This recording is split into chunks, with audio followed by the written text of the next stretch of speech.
All right, we ready? Let's do it. Okay, calling to order the Policy and Finance Committee meeting. It's August 10th, 2017. Richard Harmon. Would the other committee members state your appearances, please? Brendan Jensen, District 6. Tony Emerson, District 4. Thank you.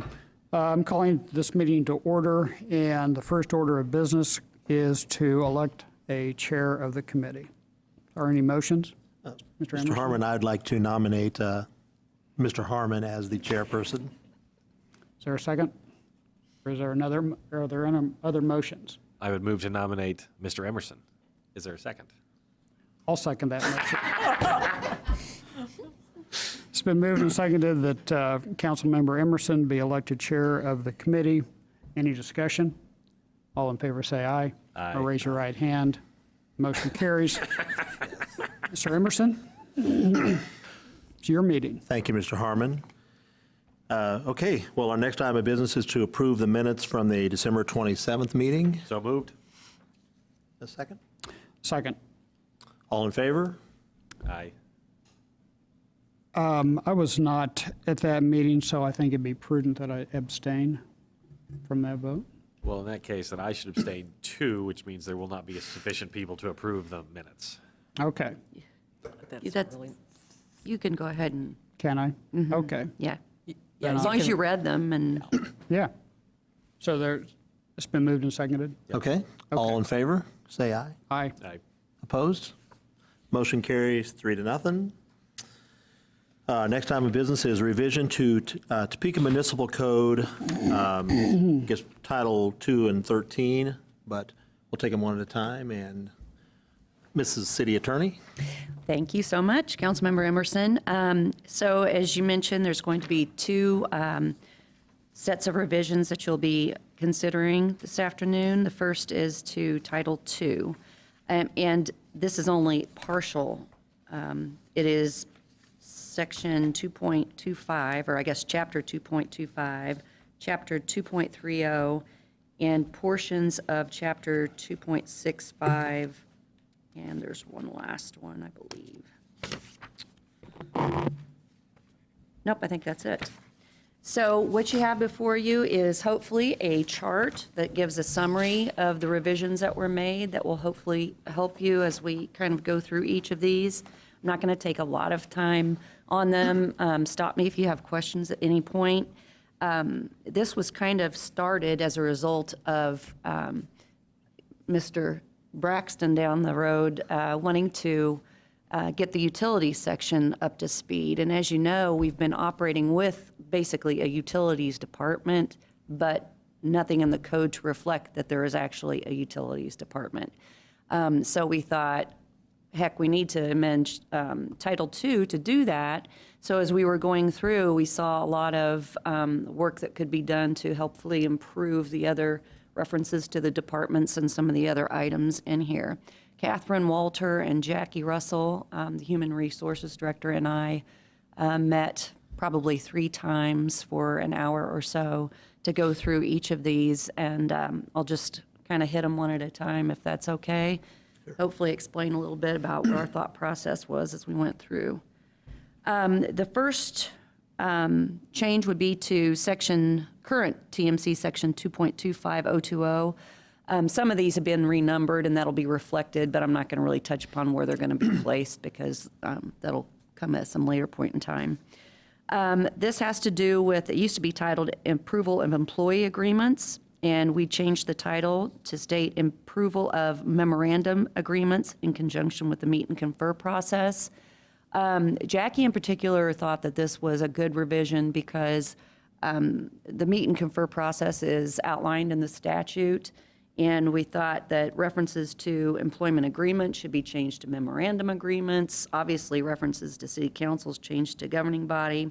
And anytime there's reference to any agreement that has occurred through the negotiation process with the 2 separate teams involved, we've referenced tentative agreement in front of that because that's how it's referenced in the meet and confer process in the statute.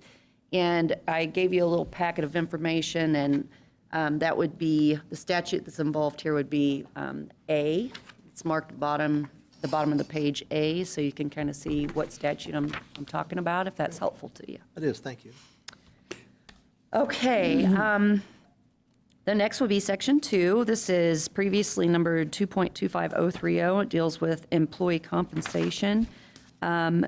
We are suggesting that that provision be repealed because the Personnel Code provides the Human Resources Director with the authority to administer the comp plan.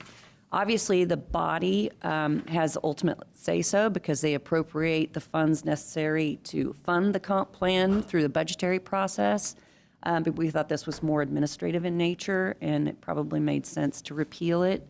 I have actually attached the next couple of pages in the packet I gave you. It's listed B at the bottom. That is the actual Personnel Code section where this is referenced. It's Article 4, Section 1 of the Personnel Code. And I wondered what your thoughts were on that. I mean, I can see, that there might be some discussion on this. There may be different opinions and points of view on whether or not it should state actually in the municipal code that the council approves the comp plan, but they kind of do that through the budgetary process. So that was our thinking, and I'm obviously interested in your thoughts. I'm fine with that. Mr. Harmon, any thoughts?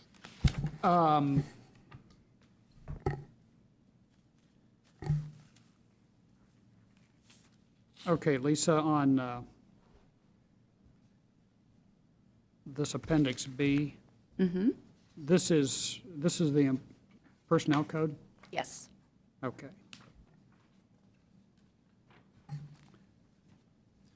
Lisa, I'm sorry. No, go ahead. And this is the current code, right? This is not the proposed revisions, or? This is a current code, and the revisions that we're proposing are to the actual municipal code.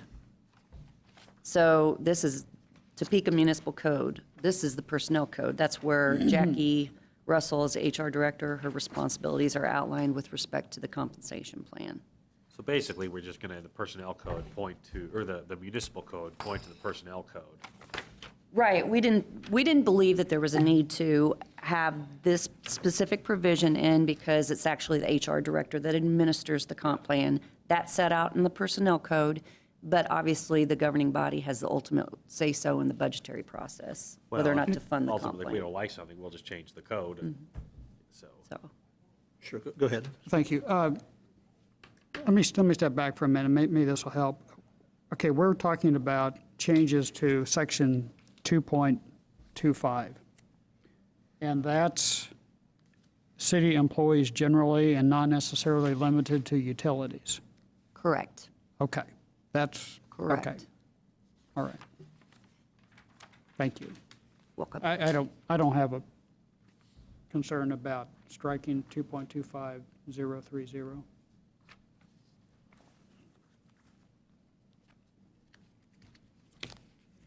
Lisa, there is somewhere else, though, that it references this policy? Yes, it's further in, I think it's 2.30. It references the personnel code. And the personnel code, Mary, is that adopted by the council, by the governing body or not? I'm not sure what. I think so. I think most Code. probably would do that, so. Most municipalities. Okay, okay. So if no one has an objection, do you want to go to the next point, please? Sure. The next one would be at the bottom of page 2 of the packet that you have, I believe, and it would be section 2.25060. It's entitled Oath. We're proposing that some changes be made to this particular section because right now it requires that the city clerk maintain copies of the oath in her office. There's no statutory requirement for that. So what we're saying here is that those copies be maintained in the employee's personnel file. So if you need to take an oath of office, as everyone does, that's maintained in HR in the personnel file.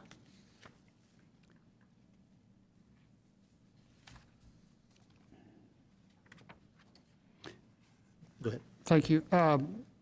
Lisa, on line 65, we strike city treasurer and put in or proposed Department of Administrative and Financial Services. I mean, that's our current organizational, that reflects our current organizational structure. But 5, 10 years, 15 years down the road, the next city manager or city governing body changes that to Department of XYZ. So rather than having to go back and make that change, would it be better just to say the city? Rather than, I mean, it's not that big of a deal, but Yeah, I don't have any issue with that. Or city manager or designee. yeah, I'm just trying to think so that, Yeah, I mean, it's, Kind of future-proof it. yeah, so that, I'm good with that. because we've run into this problems before where we have, for lack of a better word, antiquated language. And so if we could, it's just an idea, like I said, it's not that big a deal, but the city manager is his or her designee, or the city Okay. of Topeka, something, so that, That's part of the reason why we're here, to be Yeah. honest, is So- because some of that antiquated language didn't get addressed. right. So And you make a very good point. yeah, I mean, I can see a scenario in years down the road, somebody will say, well, gee, we don't have a Department of Administrative and Financial Services anymore, Can't pay you. Yeah. you know, so, I forgot that I had taken the oath, so I didn't think I thought they were going to take all my paychecks back since I started. Thank goodness they found it. You solved our budget problem. Okay. it's All just right. something to think about. City manager or designee, I think that's You want good. to just make that change right now? Yeah, I'll go ahead and Okay. make that. Okay, anything else on that one? Okay, the next one would be the bottom of page 3. It would be section 2.25040. It's entitled Payroll Deduction. We're proposing to repeal that because these are administrative functions that are set out here, probably not appropriate for the municipal code. And this is covered by the Kansas Wage Payment Act, and that is part of your packet too. They gave you, it has a big C at the bottom. So that's the statute Good. that covers it. But it's very administrative and detailed in nature. It talks about various deductions and how they should be handled, and we thought that was kind of superfluous, so. No questions. Fine with me. Yep. Okay, Okay. good. We'll go with that. Next, please. All right. The next section, section 5, middle of page 4. It's 2.25070. It's entitled Bonds Required. In talking with Jackie and the risk manager, this apparently isn't the current practice that we've engaged in. Right now, the city provides theft insurance to cover employees' theft up to $150,000. Then there's an additional $150,000 coverage for the city manager, finance director, and I believe the city treasurer. And then there's also an additional $50K for elected officials, for the mayor and the purchasing officer, so not all the elected officials. So instead of calling it bonds, we're proposing to rename it to protective insurance required, and then simply state, it'd be a very one-sentence section that says, city manager shall provide insurance to protect the city from losses caused by employee neglect or duty or malfeasance. Mine here. Just reflects what we actually currently do. Okay? Darwin, good with that? Okay. Next, please. The next one would be, it starts at the very bottom of 4. It's section 2.25050. It's entitled Part-Time, Seasonal, and Temporary Employees, Personal Protective Equipment. We are suggesting that that be repealed in its entirety because it is addressed in the Personnel Code in Article 3, Section 3, which is in your packet with the big letter D at the bottom. Thought it was a little bit administrative in nature, so instead of outlining that in the municipal code, since it's covered in the personnel code, we thought that repealing it made sense. Good. And it was funny to me reading through this, that was just part-time, seasonal, temporary employees. And I guess was maybe the thought originally, I guess no one probably knows what the thought was originally putting it in here, but regular employees already had this language. What we had in here before only applied to temporary, seasonal, and part-time, is that correct? Okay. Yep.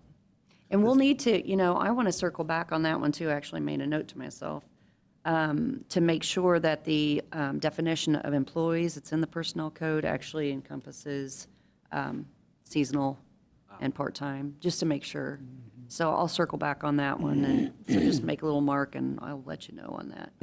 And just to be certain then, repealing this means then that every employee, assuming the definition covers seasonal part-time, every employee would be the same under this personal protective Correct. equipment? Okay, Correct. thank you. But I will double-check the language just to make sure the And actually, I definition. can offer a little background for what it's worth. Yes, sir, please. Braxton. The code provision was specifically intended to protect a class of employees that was not otherwise protected under the personnel code or the bargaining unit contracts. So that's what the genesis was of that. And so by repealing this, everyone now would get the same protection, correct? Well, if the personnel code covers them, we need to make sure that that happens. So Okay. I'm going to tie that back, because that's a good point. We need to make sure that everybody has protective equipment, whether or not they're seasonal or temporary Absolutely. part-time, so. And you'll let us know on that? Yes, I'm gonna. Thank you. I'm gonna make a mark on that one and follow up. Okay, next one is section 7, section 2.25080, reimbursements for conferences, seminars, conventions, and short courses. We are proposing that this one be repealed because it is covered in the travel policy, which you'll also find in this little packet. It's got a big letter E at the bottom of it. There's actually an E1 and an E2 because the travel policy covers all the city employees, and then there's actually a resolution on the back, very back page of that, and it's Resolution 8840, and that pertains to the governing body, how travel's treated for them, or how they're covered by travel. So that's why we're recommending repeal of that. Is the mayor covered under the employees' travel policy? No, he would he's be under the under the body. Well, it's interesting that it says council member may utilize annually 1/9 of the council training budget. So, and I don't know frankly, the mayor's office has its own budget, so perhaps it has its own policy. I think that was actually a vestige of an old form of government where the mayor was an employee of the city. Well, technically, we're all employees of the city. So how, we have an exception here for us, but I don't know how the mayor fits into that. And it may not be a problem. I don't know. I think the mayor has his own budget, It does. which then So- addresses And this- travel and. Right, and this resolution was adopted December Recently. 5th of 16. Yeah. Yeah, we just did. And it references governing body, The so. entire, good. It's the whole body. Well, but if you Says look, 1/9. yeah, if you look at section 1, I assume that's how the proper number, each council member. Well, the mayor is not a council member. May utilize. And 1/9 of the council training budget, the mayor wouldn't fall under the council training budget. Members in. Yeah, 1/9, so this resolution just covers Yeah. council Right. members. Right. And again, I don't recall, the mayor may have his own training budget or her. He possibly. does, but I think So- so.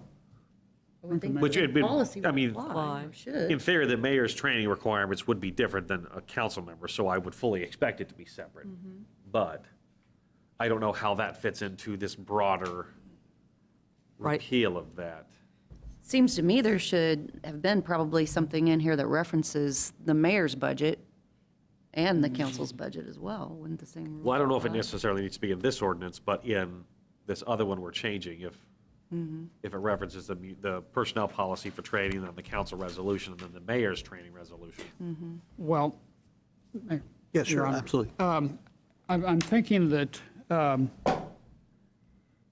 the reason that this is coming up is, or with respect to this resolution, is because in the city council budget, there's a line item for travel, training, and Right. whatnot, and then but there's no mechanism by which it's allocated. Yes. So I think the purpose of this resolution was Just to allocate that. to provide a allocation. Now, the mayor I mean, the mayor's not going to, the mayor doesn't have to allocate it among, Well, yeah, because he has his own budget. yeah, I So- mean, he's the only mayor. So I think, does that sound right? Clarkson and Mary?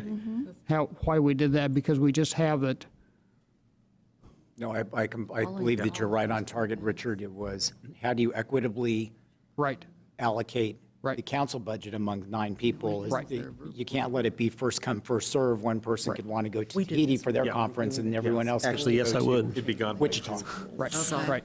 Okay, so that's, Yep, does that make okay. sense? Okay, thanks. Mary mentioned too that came up in conjunction with the council rules. Too. When we were Right, changing the yeah. council Yeah. rules, I think Councilmember Hiller wanted something to To make it address equitable. Right. how the monies would be divided. So that's the history behind Okay. it. Okay. Okay. Section 2.25090, at the top of 7, it's entitled Approval of Employment and Severance Agreements. We're proposing to amend it to not restrict it to approval of the governing bodies required to the extent the agreement does not follow the HR procedures for recruitment selection, but rather to the extent that the severance agreement does not comply with the applicable provisions of the personnel code.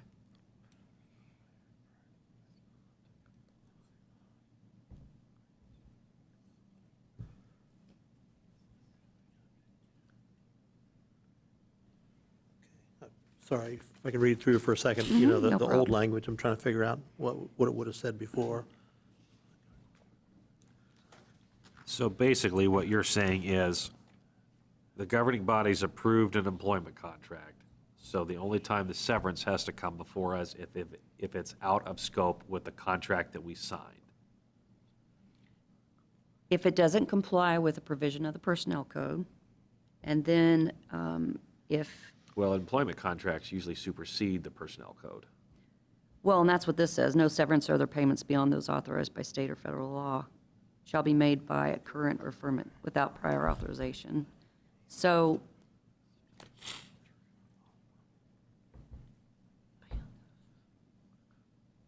basically, if you're talking about like a bargaining, Yeah. a memorandum of agreement, those would be authorized by state law because they're part of the, what do we call it? Meet and confer process. It's outlined in the statute. Ah, I see.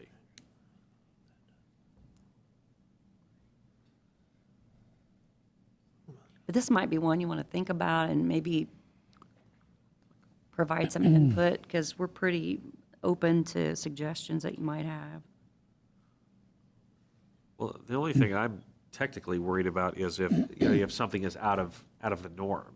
You know, if we've already approved the parameters in which something is to operate, then to come back to us for a second approval to continue operating within the parameters of an agreement or a policy seems an unnecessary step to me. I mean, it's nice to be aware of things, but at the end of the day, we hire professional staff and charge you all with executing what we have told you to do. So to have to come back and ask permission to do your job seems unnecessary to me. Right, but I think that's, This correct talks a me if I'm little, not wrong, but, correct me if I'm not right, but it says, if I read this, approval by the governing body shall be required prior to the city manager signing any employment agreement that does not comply with applicable. So we normally wouldn't see him, it's unless there was some Right. extraordinary agreement Right. that he Yeah. or she Correct. made.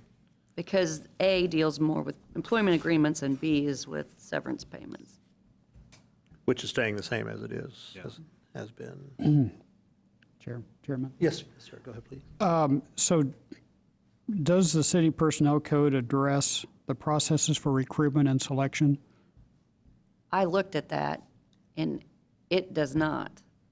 I just looked at it before I came over, and it does not, because I made a note to myself that it did not. Okay, well, then we need to back up.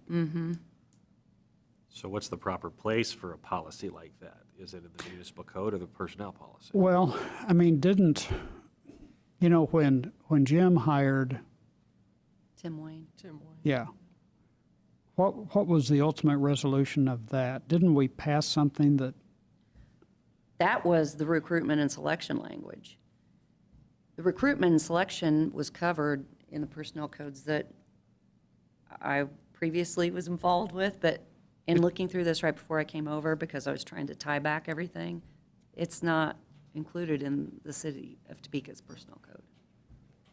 But it may be covered, actually, and probably is covered by an administrative rule and regulation of HR, because you all have those that are kind of supplement the personnel code. We had everything kind of in one doc, but you have the ARRs that are posted online. So that's what I probably need to check, if there's an ARR. Please. Could we just put an asterisk by this and circle back on it? Yep. I mean, clearly, I think the governing body should approve any contract that, prior to the city manager executing the contract, that for whatever reason does not follow ordinary. Yeah, a documented ordinary procedure. Yeah, I mean, because there could be occasions when. Yeah, whatever it's reason- necessary to do. Yeah, and you know. we need to make sure it comes before the governing body, Yeah. but anyway. Yep, I'll do that, and I'll check the ARRs just Yeah, to make sure that's not included. Okay. Okay, the next one's 2.25-100. It's accounting upon separation from employment. We're recommending some amendments, and again, this one would be covered in part by the Kansas Wage Payment Act. It basically modifies the process to settle final payment when an employment's terminated. Catherine and Jackie had quite a conversation about this and thought that this language kind of firmed things up a little bit better than the way things have been done in the past, or actually in accordance with practice.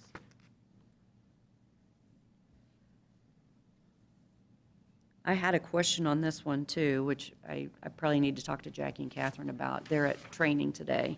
But my question was basically, if we repealed the previous one based on the Kansas Wage Payment Act that it was covered by statute, then why would we keep part of this here?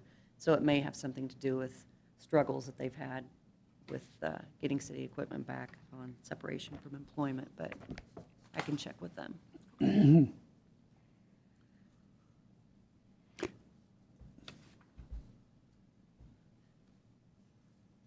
But it's pretty, it's pretty standard, so. Your Honor, so an inventory audit is, I know what an inventory is, and I know what an audit is. I mean, is inventory audit something other than accounting for cash and property in the possession of an employee? To me, that meant if they had, a gun, if they're a police officer, if they had a badge, if they had city keys, if they had the swipe badge that unlocks the doors, Yeah. to make sure all those things were returned. That's what I took the inventory to mean. Okay. Are you thinking, Mr. Harmon, maybe it should be inventory/audit, or? Well- After that, it's just kind of maybe twice, it's like a double. Yeah, I mean, I'm not trying to nitpick this thing, but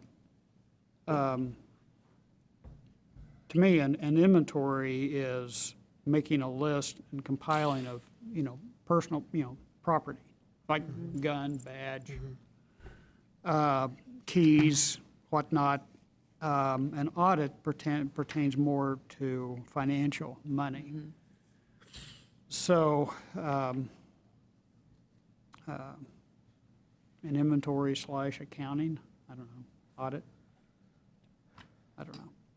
I've just never heard of an inventory audit, Right. It's So, again, it's the same word repeated twice almost. yeah, as long as everyone knows what we're doing. I understand what the point you're making, though. I think there's probably a better way to say it, so. Yeah. See if we can Yeah, figure something out there. Okay.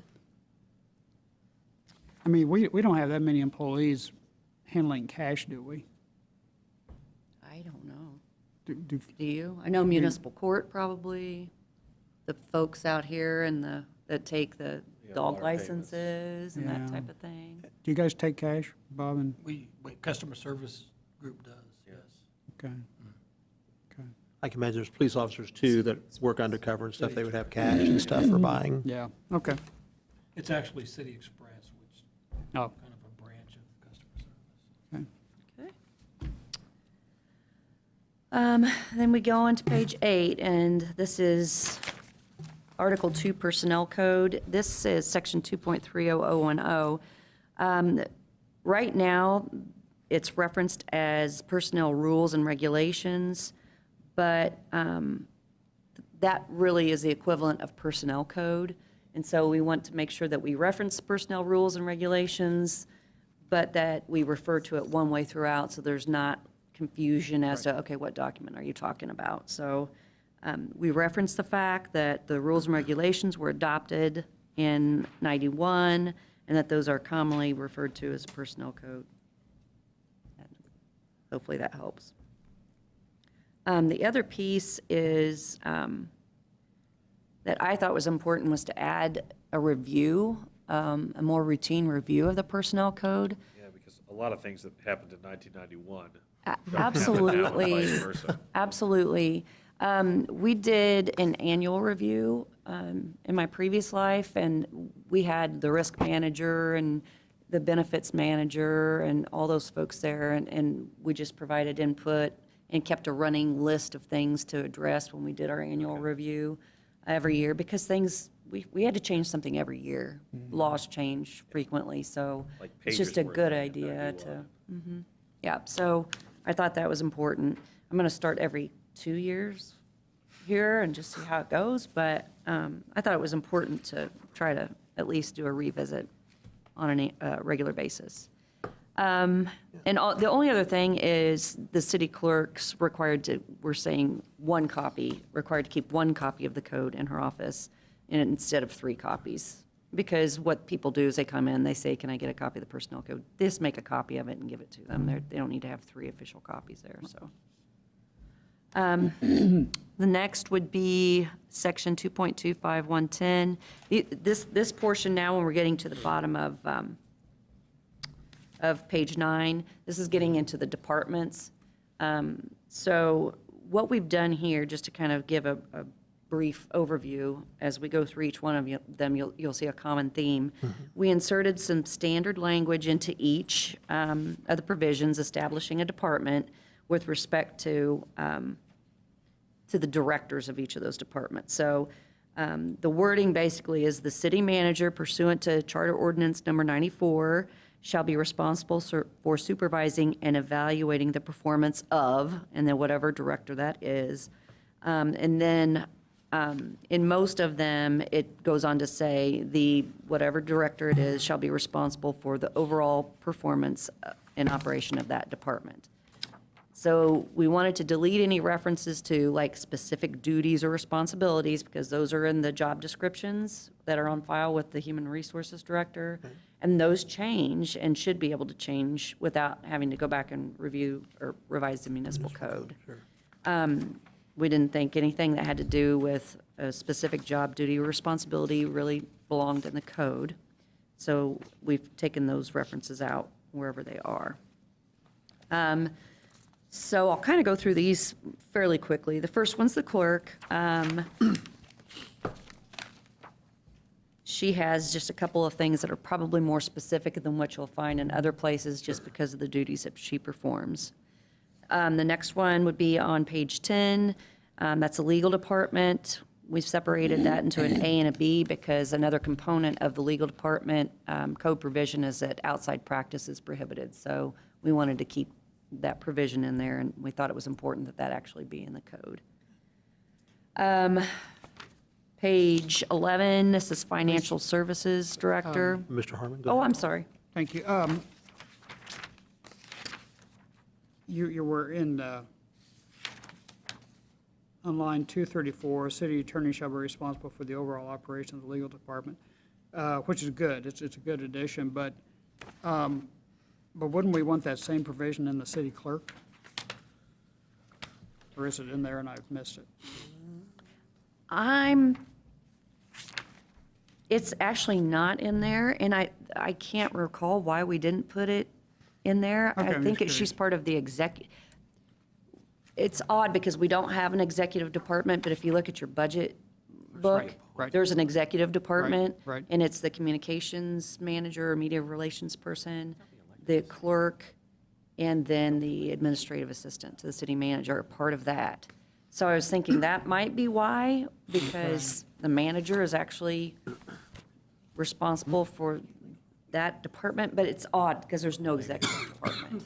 So we Yeah, can certainly well- put that in there. Well, and there may be a good reason why not. I mean, clearly, Brenda supervises, Kia and Jennifer. Yeah. Jennifer, and maybe it does need to be in there, but I we don't think it haven't- hurts anything to put it in, though. Yeah, I would agree. It doesn't It's a hurt good a idea. thing. What do you Yeah. think, Brendan? Yeah, I'm good with And that. that'd just be consistent, then each of these departments, Yes. the department head would be responsible. Yeah. Yeah. And I have one more question on legal when we get there. Go ahead. So, we've talked about in the past if there's an issue where the council needs to work directly with the city attorney, with an issue with the city manager, if whenever occurs, there's a bit of a conflict of interest for you in this case because you work at the pleasure of the city attorney. So is this the place to insert language that would protect the city attorney when dealing with the council, that the city manager couldn't come in and terminate them just because there are times when we need the city attorney to work with us directly without the city manager's involvement. How could we craft protection language that would allow that to happen without worrying about a repercussion? Or is this the proper place to put that? I don't know. If, I know that Councilmember Harmon will recall, we just went through the council rule revisions not too long ago, and we revised it to reflect some of what you're saying. Yeah. Of course, that's not in the code, but it's an adopted, Yeah. That doesn't have any Policy, force of but law, though, right? Is that, I mean, it only pertains to us, not necessarily, Yeah. is that correct? I'm sorry. No, so go ahead. Well, there's always been, and Braxton can weigh in too, but there's always been some confusion as to who the city attorney represents. Some council members feel that the city attorney represents the governing body. Other council members feel the city attorney represents the city manager. I think legally and ethically, the city attorney represents the city, the organization, Agreed. and not One body or individual the other. Right. components. And, if we did anything, it probably wouldn't, I don't know, maybe it wouldn't hurt just to put in there that the city attorney represents the city as an organization, even though the city attorney is appointed by the city manager. The city attorney's role professionally is to represent the city as an organization. It would be in black and white, that way if anybody, Yeah. because future council members and governing body members, this issue is going to come up, because it always comes up. Yeah. Particularly when we get new governing body members, Right. well, who does the city attorney really represent? Well, represents the city. Well, I don't want to get into a situation where the council and the manager, for whatever reason, may or may not be at odds, and then everyone is trying to use the same city attorney to sort of negotiate, contractual details, and that's where I could see that putting you in a very uncomfortable position. So at that point, then, how is that handled? I could read what we actually adopted in the council rules. I mean, that might be something you want to consider if you want to put it in the code, that's fine. It says the city attorney is the chief legal advisor to the city through its governing body as a whole, as well as the city manager, but not individual residents or individual governing body members. That's what it says in the rules. Well, and that covers individuals, but if the council as a body is trying to use the city attorney to make decisions about the city manager or another top-level employee, but then the city manager is trying to do the same thing back and forth, and maybe this will never happen, I don't know. It's an issue where I can see one person being torn in two directions, and ethically, I don't know how in the legal world that's handled. Well, I think probably the disciplinary administrator, attorneys are governed by a code of ethics. Sure. It's enforced by the disciplinary administrator. And this is a common issue, but I guess I would like to just rely upon the city attorney's ethical responsibility. I think that will guide us. Okay. As opposed to putting it in the ordinance. But And I'm fine with that. Again, I'm not in that world enough to know exactly how it works. Other than y'all speak some funny tongues every now and then. yes. Would you guys mind, I mean, if there's going to be other things that we circle back and look at, which I think portends a second meeting on this, Yep. would you possibly be able to see what other cities do and kind of? If they include that kind of language in their codes. Right. And I don't know that we even need it, but if we're going to crack it open and take a look at it, then perhaps this is the time to do that. Yes, if you do that, please, that'd be Yep. great.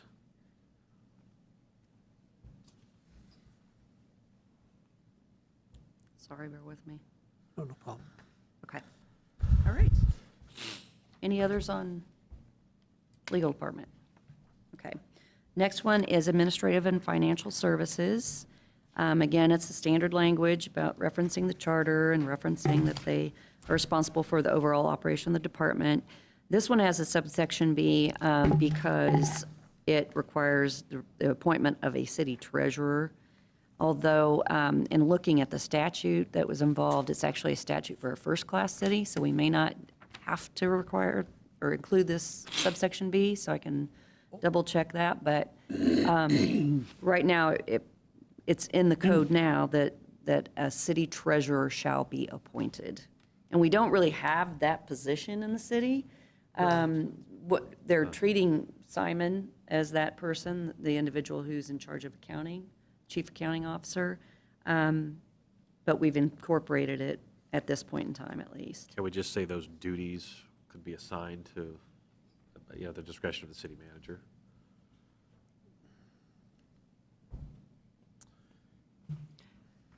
I think this one just comes down to whether or not we're statutorily required to appoint a city treasurer. And Lisa, and I may have misheard you, I thought you said that there was a statute, the reason this is here is there's a state statute that only applies, it only applies to cities of the first class or doesn't apply to cities of the first class? It's KSA 13-518, and it actually is under the first-class city grouping. So I think that might be an old carryover from And I'll bet we've previous opted out. days. My Yes. guess is we've chartered out of all of those Chapter 13, and I don't know, Braxton may be able to weigh in, but I'm guessing we chartered out of the requirement to appoint a city treasurer.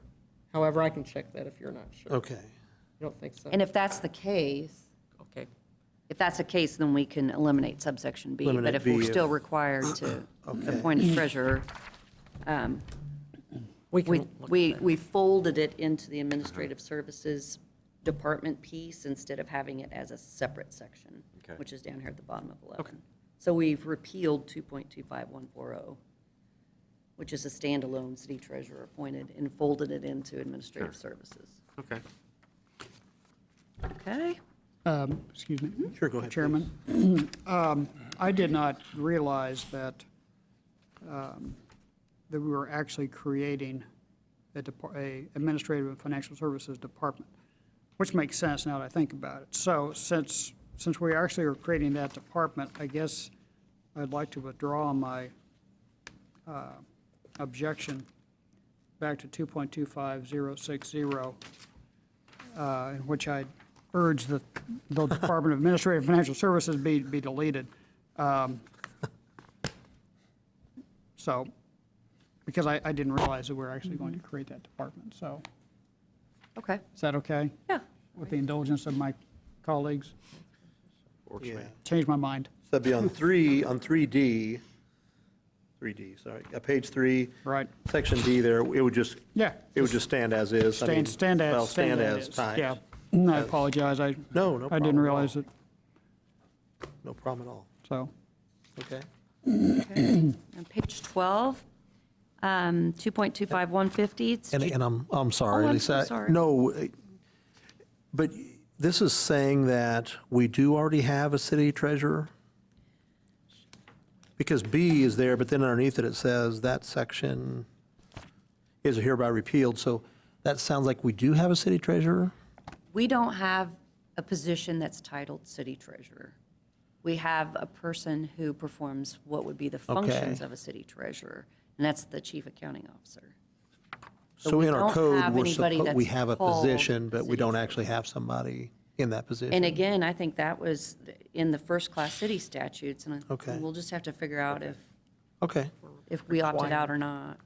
okay, thank you. Sure, absolutely.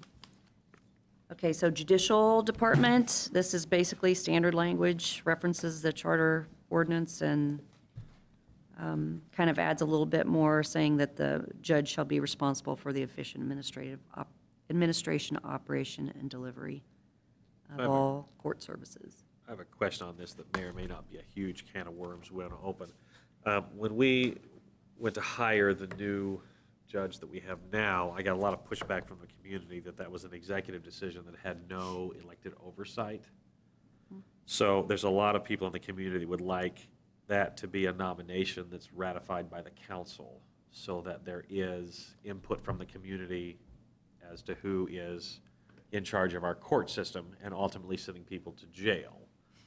I don't know if this is the place to discuss that, or if that's someplace else in our code. I don't even know if that's a good idea or not, but that was some interest that was expressed to me by constituents that felt that just having a single person who appointed a judge that has that much control over people's lives, they were a little leery of that.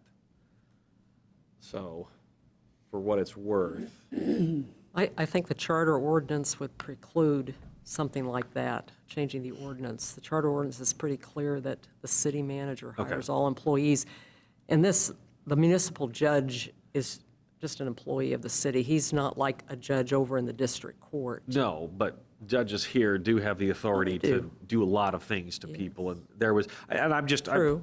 reporting the feedback I had gotten. There was a lot of heartburn, at least in some of the folks that talked to me, that, you know, there wasn't the ability for the community to sort of weigh in or buy into that decision. So where that needs to go, if that's even something that we feel like the city should address at some point. Would So, require a charter amendment.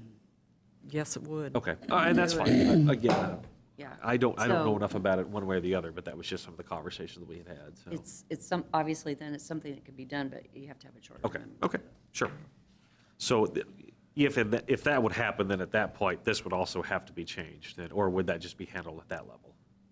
Well, the charter ordinance would have to be changed, and Right. that might That's require an election, election. too. That Right. it might require an election by the people. Okay. So it's a big deal. Okay. Big change. Well, if it's that level, then that makes it even easier for me to report back to my constituents that it's something that citizens have to drive, and it's not a decision that we on the council could make. But, Your Honor, I Please, mean, please. I mean, you can make the same argument. I'm not dismissing the Yeah, concerns, but you can also make that argument about any department head. I don't disagree, Police absolutely. chief, fire yes. chief, Yeah.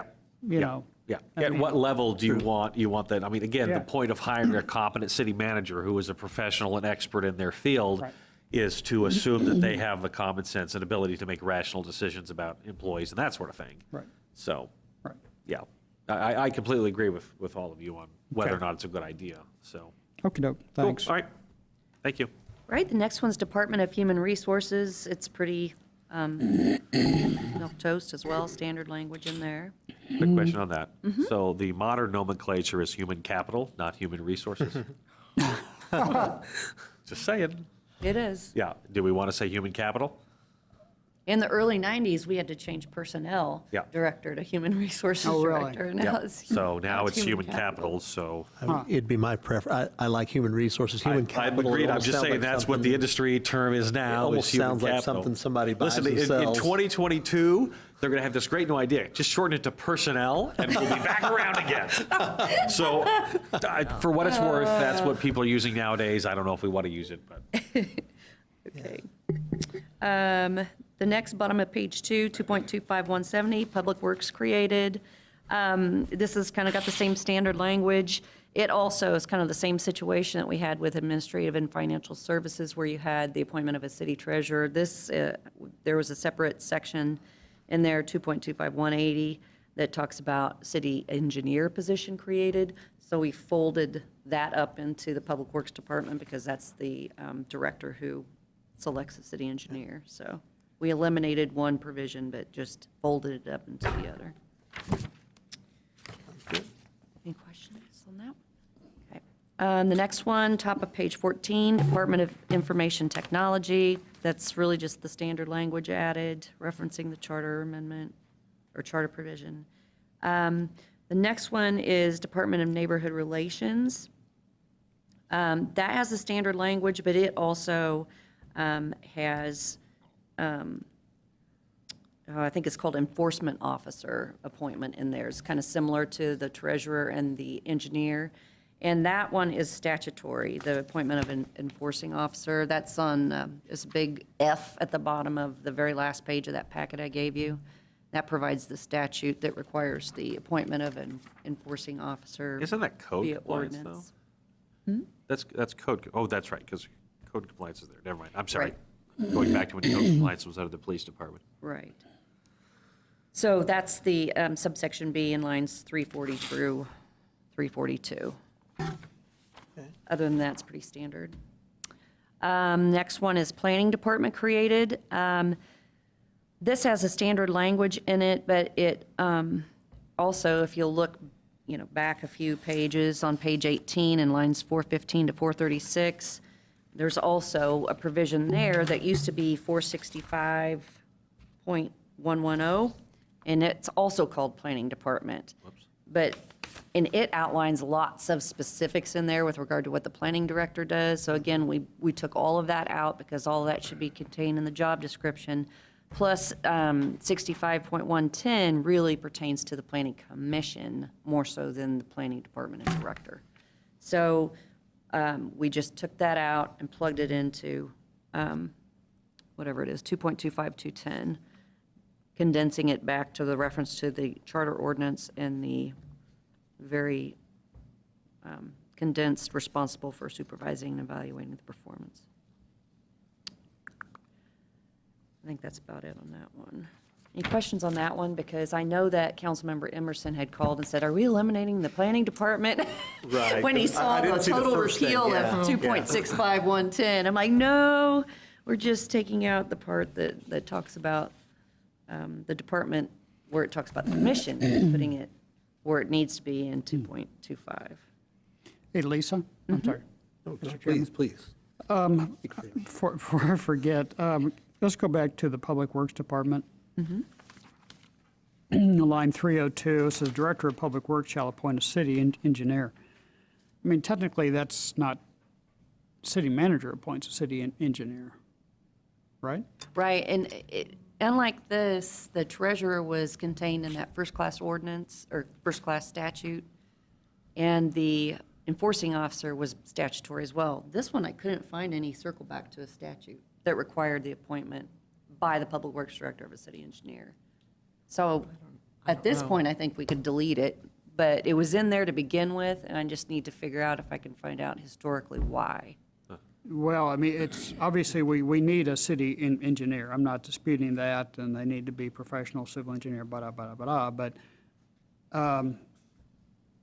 it's the city manager who would ultimately appoint, Under the form of government. Yeah. And he's not, ultimately I mean, the the appointing authority. Public Works Director doesn't.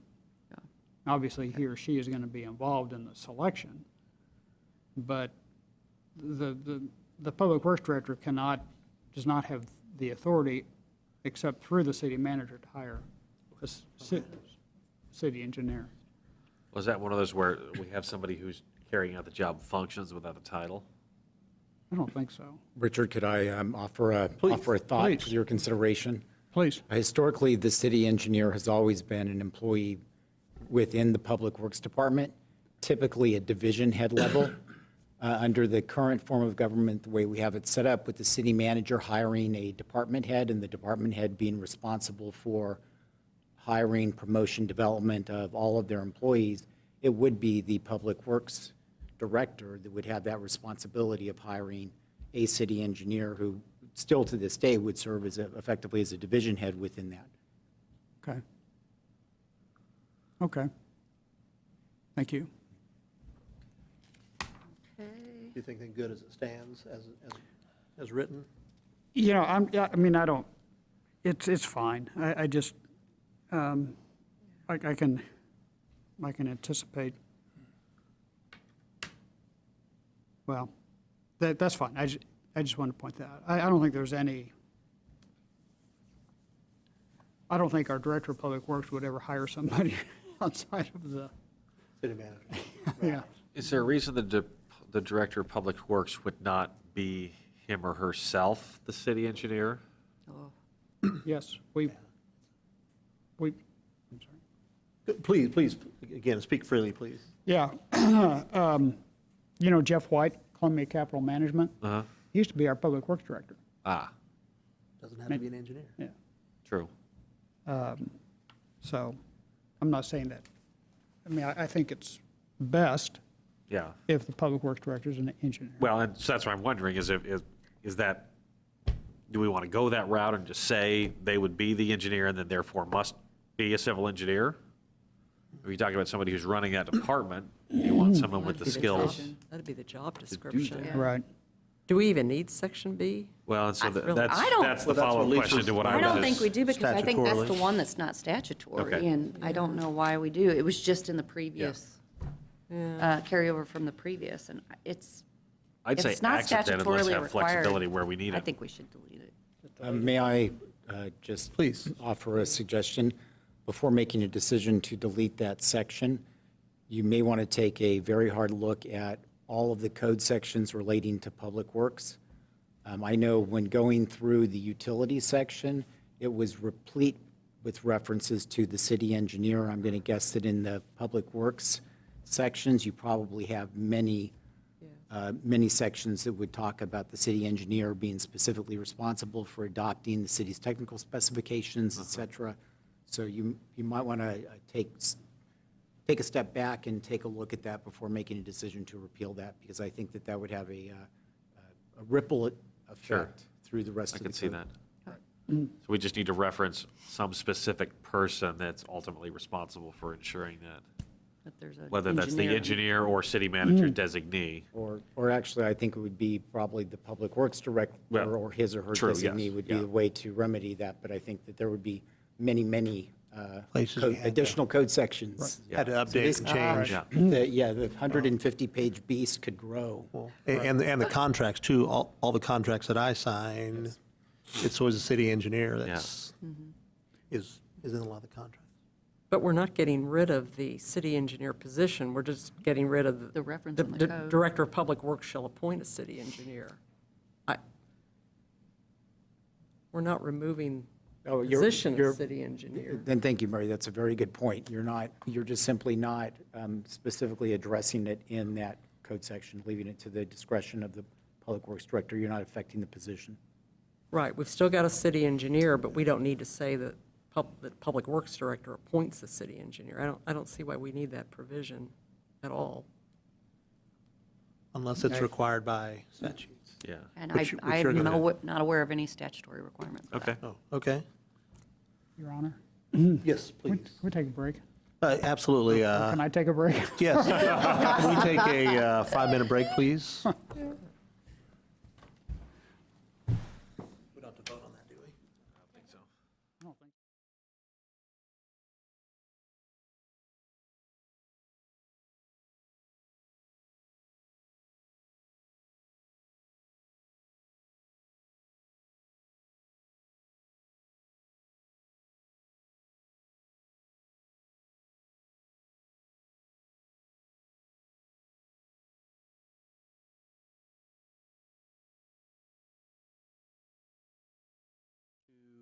Police Department?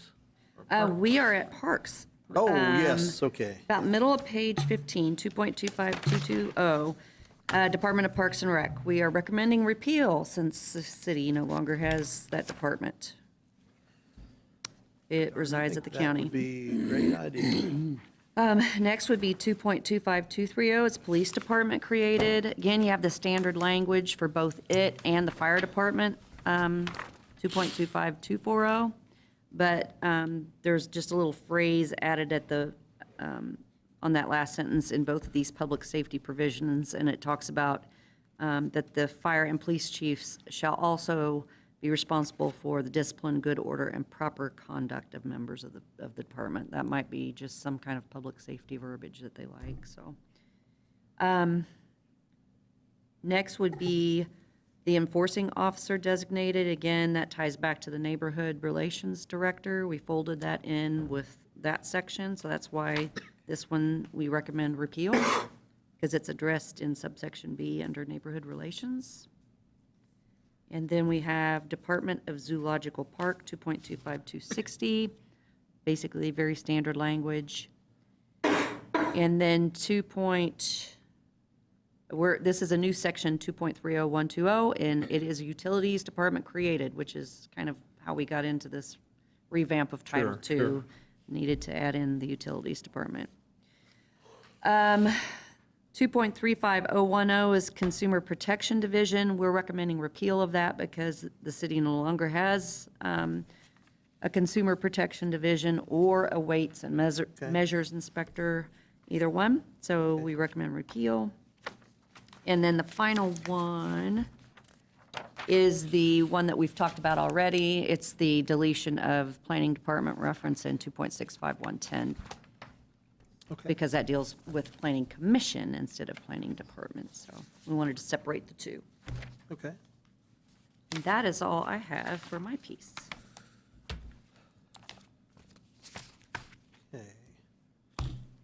Okay. That's great. So I've got my notes of homework that I need to take care of, and I will do that and get back with you all. Fantastic. So we go right into then the Chapter 13. the ordinance regarding the utility department. Title 13. Braxton, Oh. do you want to? Yeah, I'll. Mr. Sample, anytime you want? Sure. Okay, I'll start this off, and, but then I'll also turn it over to Braxton. But I wanted to talk a little bit about utilities becoming a department. Utilities as a department is made up of the water, wastewater, and stormwater utilities. Total annual operating budget of $68 million. Actually, utilities department makes up 56% of the capital improvement plan for the city of Topeka. A little over $211 million, and there's 222 FTEs. So, Wow. sorry. We've provided an organizational chart. It's actually the way it is now and would stay the same as a department. You can see there would be 5 divisions, which is the way it is right now within the department. And then, of course, Braxton is the interim deputy director, also serving as our asset manager. I'm the interim director, also serving as the water systems general manager, but I'm pleased to know that my name doesn't have to be in that box after September 11th because we've hired a gentleman to come in and take that role, so. So Braxton, where will you ultimately wind up? I'll ultimately and hopefully wind up with just one position and not serving Because reporting to yourself seems like a bit of a... and not serving 2 acting positions and a full-time. So it'll just be the deputy director position. That, that does look a little interesting. Okay. But I'm getting great reviews as the acting asset manager. The other Braxton's got problems. Exceeds expectations. Nice, nice. So utilities becoming a department doesn't add any FTEs, any really additional cost. It's just really the sheer size of it alone is a good justification. Also, the amount of infrastructure that utilities is responsible for with 900 miles of sewer lines, 900 miles of water lines, treatment facilities, plus a customer service and billing section.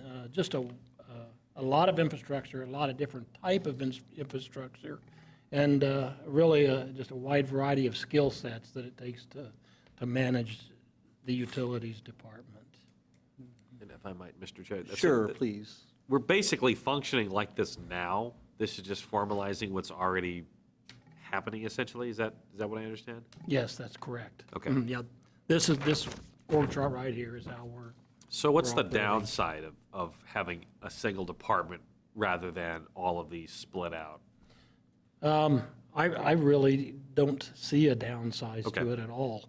I think that with the leadership that we're putting in place as we build this organization, you know, the cooperation across departmental lines will be there because that's driven by leadership.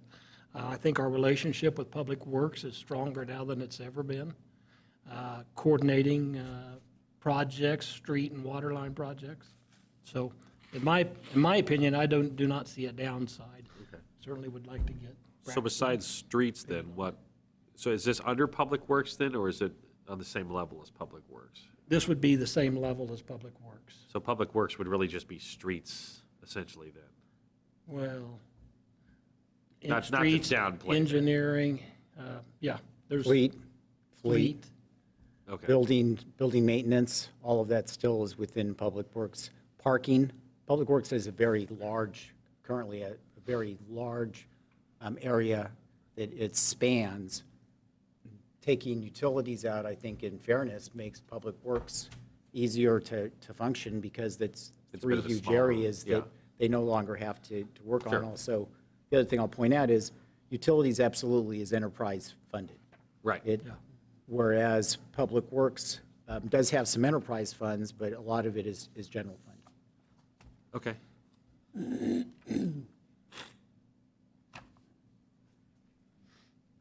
Well, I'm good with it. Are we done? So Bob, if I could ask, you know, I have gotten a few emails when people saw that this was on the council agenda, I think about a month ago. And one of the things somebody says, oh, you're making a new department and we don't want more spending. But if I hear you correctly, this is not adding any positions. This shouldn't be adding any cost. This is simply an effort to get everything solidified under one, in one department and to increase cooperation and coordination between those different branches. Is that correct? Yeah, very well said. We've had 222 FTEs for several years now. That stays the same. So absolutely, it's taking the massive size of utilities and making it a department so we can put the focus in areas where it needs to be. Coordination, cooperation, all of that plays into Okay, into okay, it. So, okay. Thank you. anything else to add? Okay. Well, I don't know what the pleasure of the committee is. Obviously, this is a very lengthy, do you guys want to go through the summary that Mr. Copley provided for us? Or how would yeah. you guys like to proceed? I mean, we can, but this is an existing animal that basically we're just formalizing. So I mean, I'm happy to look through it if that's the will of the Well, body. and but we I don't- did, there have been some changes made, Yeah. which is summarized in this thing that Mr. Copley.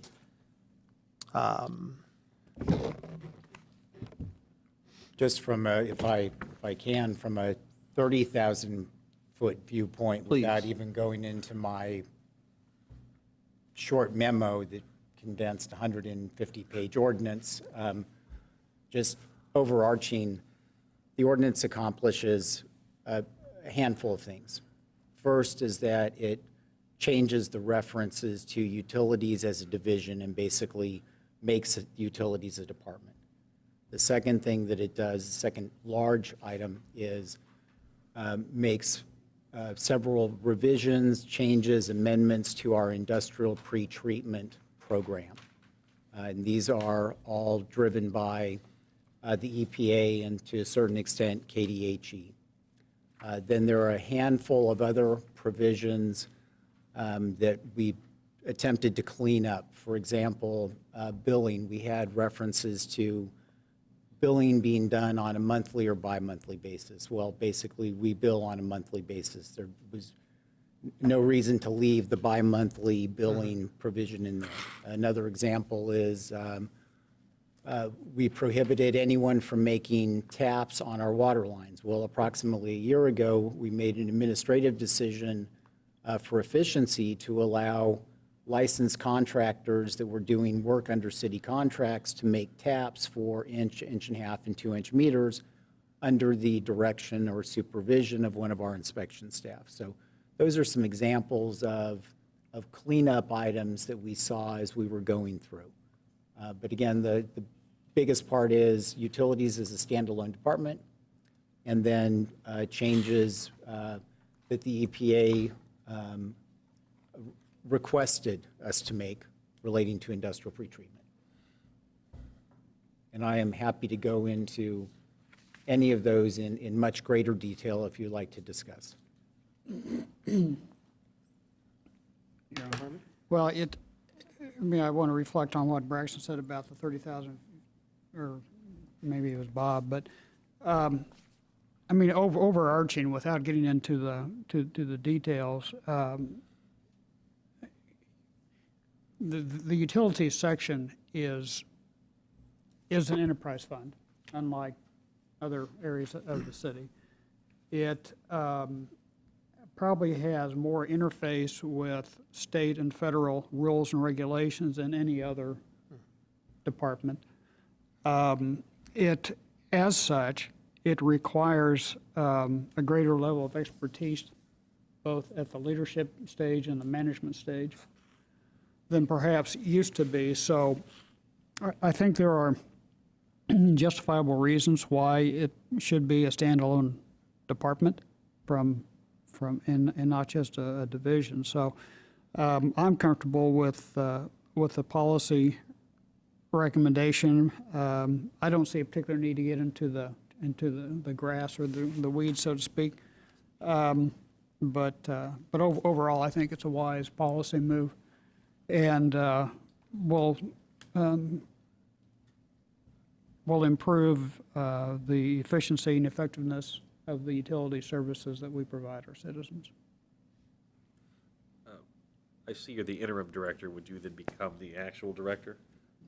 The city manager would be the one to select the director, so I'd defer that question to him.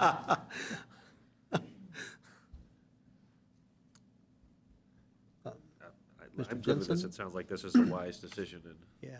again, if we're already doing it.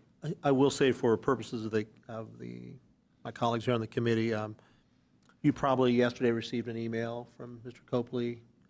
I did go through this whole thing, and there were just a couple cleanup things that I saw. It was just language, places where I thought maybe some words were ambiguous. And obviously, we're going to be having another meeting to go over the other articles. So at that time, if you guys would like to, if you want to look over those Yeah, changes I'd like that to were made, at least glance through this. that'd be great. But I think for right now, we're good.